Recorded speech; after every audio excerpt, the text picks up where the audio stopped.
जय हिंद दोस्तों आज का हमारा बहुत ही शानदार टॉपिक है जैन धर्म। और जैन धर्म के बारे में हम लोग जानेंगे समझेंगे क्या जैन धर्म है। ठीक है, तो हम बात कर लेते हैं जैन की, सिर्फ जैन की। जैन का अर्थ क्या होता है? जो जैन है वो जिन शब्द से बना है। किससे बना है? जिन शब्द से बना है। और जिनका जो अर्थ होता है, जिनका जो अर्थ होता है विजेता। क्या होता है दोस्तों? विजेता होता है। जैन शब्द जिनसे बना है और जिनका अर्थ होता है विजेता।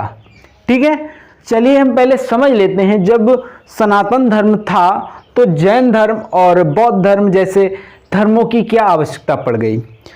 तो इसके लिए दोस्तों मैं आपको बता दूं, जो सनातन धर्म है उसमें उस समय कर्मकांड आडंबर फैल चुका था। इस वजह से जैन धर्म और बौद्ध धर्म का उदय हुआ। तो हम लोग इस वीडियो के अंतर्गत सिर्फ जैन धर्म की बात करेंगे। चलिए आगे समझते हैं। तो जिनका अर्थ हो गया विजेता। उसके बाद बात आती है तीर्थंकर की। क्या? तीर्थंकर। तीर्थंकर क्या होता है? जैन धर्म में 24 तीर्थंकर हुए हैं और जिसमें जो अंतिम तीर्थंकर थे उनका नाम था महावीर स्वामी।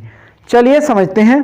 तीर्थंकर का अर्थ होता है सांसारिक मोह माया से मुक्ति का रास्ता बताना। तो इसका मतलब क्या हुआ? भव सागर से पार ले जाने वाला। तो बात समझ गए? तीर्थंकर का मतलब क्या हुआ? भव सागर से पार ले जाने वाला क्या कहलाता है? तीर्थंकर कहलाता है। तो हम बात कर लें, पहले जो तीर्थंकर थे, फर्स्ट तीर्थंकर थे, उनका नाम क्या था? आदिनाथ। क्या था? आदिनाथ। इन्हें एक और नाम से जानते हैं, ऋषभदेव। किस नाम से? ऋषभदेव नाम से हम लोग जानते हैं। आदिनाथ के बारे में एक बात कही जाती है कि इन्होंने जो तपस्या की थी, एकमात्र यही तीर्थंकर थे जिन्होंने कैलाश पर्वत पर तपस्या की थी। कैलाश पर्वत पर तपस्या की। बाकी जो 23 बचे हुए हैं उन्होंने झारखंड के समेध पर्वत पर तपस्या की थी। ठीक है, बात समझ में आ गई। चलिए आगे देखते हैं। आगे दोस्तों एक बहुत ही महत्वपूर्ण बात है। 19वें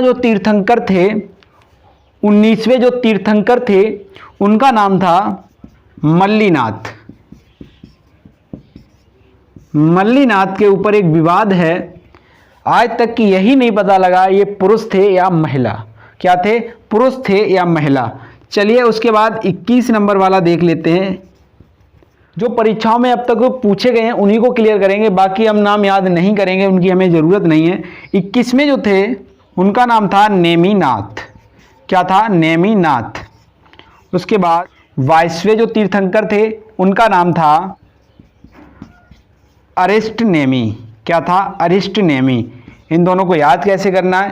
पहले वाला यानी 21 नंबर वाले में पहले आएगा नेमी और बाद वाले में बाद में आएगा नेमी। ठीक है, नेमिनाथ और अरिष्टनाथ।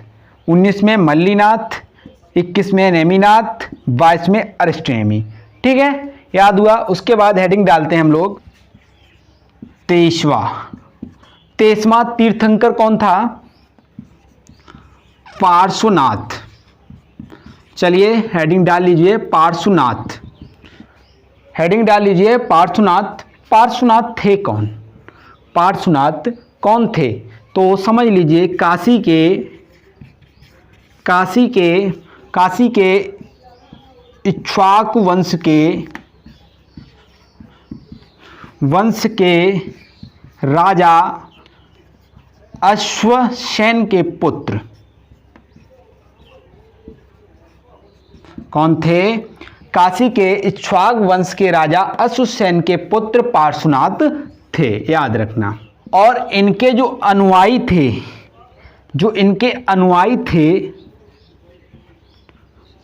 थे उनको दोस्तों निर्ग्रंथ कहा गया है। क्या कहा गया? निर्ग्रंथ कहा गया है। पार्श्वनाथ के अनुयायियों को निर्ग्रंथ कहा जाता है। उसके साथ साथ इनसे संबंधित और क्या महत्वपूर्ण है वो समझिए। जो जैन धर्म में 5 अणुव्रत हैं उनमें से 4 अणुव्रत पार्श्वनाथ ने दिए थे। कितने? 4 अणुव्रत। अणुव्रत किसने दिए थे? पार्श्वनाथ ने दिए थे। चलिए देखते हैं कौन कौन से। देखते हैं। नंबर 1 सत्य, नंबर 2 अहिंसा, नंबर 3 परिग्रह और नंबर 4 अस्तेय। सत्य का अर्थ होता है सदैव सत्य बोलें, अहिंसा का अर्थ होता है हिंसा ना करें, परिग्रह का अर्थ होता है अधिक धन संचय ना करें और अस्तेय का अर्थ होता है चोरी ना करना। ठीक है। और जो 5वां अणुव्रत दिया था वो दिया था महावीर जी ने, महावीर स्वामी ने। किसने दिया था? महावीर स्वामी ने दिया था। और वो 5वां अणुव्रत कौन सा था? ब्रह्मचर्य। क्या था? ब्रह्मचर्य। ब्रह्मचर्य का क्या अर्थ होता है? ब्रह्मचर्य का अर्थ होता है इंद्रियों को वश में करना। उसके बाद अब आप लोग हेडिंग डाल लीजिए महावीर स्वामी, जो 24वें तीर्थंकर थे। अगली हेडिंग है दोस्तों महावीर स्वामी। कौन है? महावीर स्वामी। महावीर स्वामी जो थे अंतिम तीर्थंकर थे या 24वें तीर्थंकर थे? कौन से थे? 24वें थे। चलिए बात करते हैं महावीर स्वामी के बारे में। तो सबसे पहले बात आती है जन्म की। किसकी? जन्म की। इनका जन्म कब हुआ? तो 540 ईसा पूर्व हुआ था। ठीक है। कब हुआ था? 540 ईसा पूर्व, या ऐसे बोल सकते हैं BC। ठीक है। उसके बाद बात करते हैं कहाँ हुआ था? कुंडग्राम, कुंडग्राम वैशाली में। कहाँ हुआ था? कुंडग्राम वैशाली में हुआ था। उसके बाद बात करते हैं बचपन का नाम इनका, बचपन का नाम वर्धमान था। क्या था? वर्धमान था। उसके बाद बात करते हैं पिता कौन थे इनके? पिता का नाम सिद्धार्थ था। क्या था दोस्तों? सिद्धार्थ था। और दोस्तों याद रखना गौतम बुद्ध के बचपन का नाम भी सिद्धार्थ था, याद रखना। और महावीर स्वामी के पिता का नाम भी क्या था? सिद्धार्थ था। अच्छा, ये किस कुल से थे? कुल की अगर बात की जाए तो इनका जो कुल था दोस्तों ज्ञातक कुल था। कौन सा? ज्ञातक कुल। ठीक है। कौन सा था? ज्ञातक कुल था। चलिए आगे देखते हैं। और ये जो सिद्धार्थ थे इनके पिताजी थे वो वज्र संघ, वो क्या थे? वज्र संघ के कुंडग्राम प्रधान थे। ठीक है। क्या थे? वज्र संघ के कुंडग्राम प्रधान थे, याद रखना। इनकी माता की अगर बात की जाए, माता का नाम त्रिशला था। चलिए अब त्रिशला जी की बात कर लेते हैं थोड़ी। जो त्रिशला थी दोस्तों, जो त्रिशला थी वो लिच्छवी राजा चेतक नरेश की बहन थी। और बताया जाता है जो मगध के राजा बिंबिसार थे उनकी पत्नी और त्रिशला बहनें बहनें थीं। क्या था? बहनें बहनें थीं। चलिए आगे देखते हैं। अगर इनकी पत्नी की बात की जाए, किसकी? पत्नी की।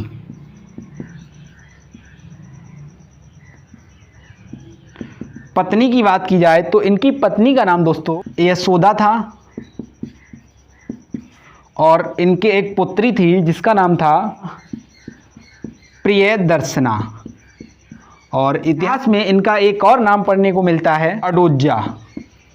क्या? अडोजा। और इनकी जो शादी की गई थी, यानी कि महावीर स्वामी के जो महावीर स्वामी थे इनके जो दामाद थे उनका नाम था जामाली। क्या था? जामाली। और जो जामाल जी थे महावीर स्वामी के प्रथम शिष्य थे। क्या थे? प्रथम शिष्य थे। ठीक है। ये तो इनके सगे संबंधियों की बात हो गई। ठीक है। अब चलिए थोड़ा हम चेंज करते हैं। अच्छा, यहाँ पे एक चीज़ छूट रही है, प्रथम शिष्य तो हो गए, लेकिन प्रथम शिष्या की बात कर लेते हैं। और प्रथम शिष्या कहाँ छूट जाएगी ये? प्रथम शिष्या, इसका नाम था चंदना। क्या नाम था? चंदना था। चलिए दोस्तों, अब हम लोग आगे की तरफ बढ़ते हैं। दोस्तों, अब हम लोग महावीर स्वामी के गृह त्याग की बात कर लेते हैं। गृह त्याग, गृह त्याग, गृह त्याग की अगर बात की जाए तो इनकी उस समय अवस्था थी 30 वर्ष। कितनी थी? 30 वर्ष की अवस्था थी। और जो महावीर स्वामी थे, इन्होंने अपने बड़े भाई नंदीवर्धन को अपना राज्य सौंपा और इन्होंने गृह त्याग कर दिया। ठीक है, कौन थे इनके बड़े भाई? नंदीवर्धन। नंदीवर्धन को इन्होंने अपना राज्य सौंप दिया, इनके बड़े भाई थे। उसके बाद बात करते हैं ज्ञान प्राप्ति की। ज्ञान प्राप्ति, ज्ञान प्राप्ति की बात करें तो इन्होंने 12 वर्ष की घोर तपस्या की। 12 वर्ष के बाद, यानी कि 42 वर्ष की अवस्था में ज्ञान की प्राप्ति होती है। और ज्ञान की प्राप्ति कहाँ होती है, किस जगह पे होती है, तो उसकी बात की जाए तो जंबिका ग्राम ऋजुपालिका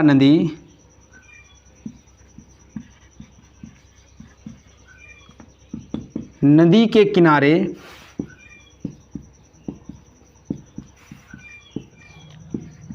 साल के वृक्ष के नीचे हुआ था। वृक्ष के नीचे इनको ज्ञान की प्राप्ति होती है। कहाँ पे? जंबिका ग्राम ऋजुपालिका नदी के किनारे साल के वृक्ष के नीचे इनको ज्ञान की प्राप्ति होती है। चलिए, इन्हें ज्ञान प्राप्त हो जाता है तो हम बात कर लेते हैं इनकी भाषा क्या थी। इनकी जो भाषा थी दोस्तों, प्राकृतिक थी। कैसी थी? प्राकृतिक भाषा थी। ठीक, चलिए अब देखते हैं इनका पहला उपदेश।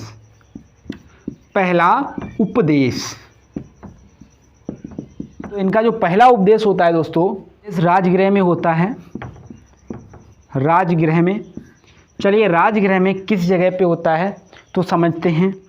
विपुलाचल पहाड़ी के किनारे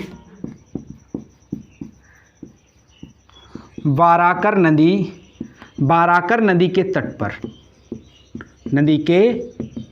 पर। ठीक है, कहाँ पे? राजगृह में विपुलाचल पहाड़ी के निकट बाराकर नदी के तट पर इनका पहला उपदेश होता है। अगर इनकी मृत्यु की बात की जाए दोस्तों, मृत्यु की बात अगर की जाए दोस्तों, तो इनकी जो मृत्यु होती है दोस्तों 468 ईसा पूर्व। किस दिन होती है? दीपावली के दिन। ठीक है, दीपावली के दिन।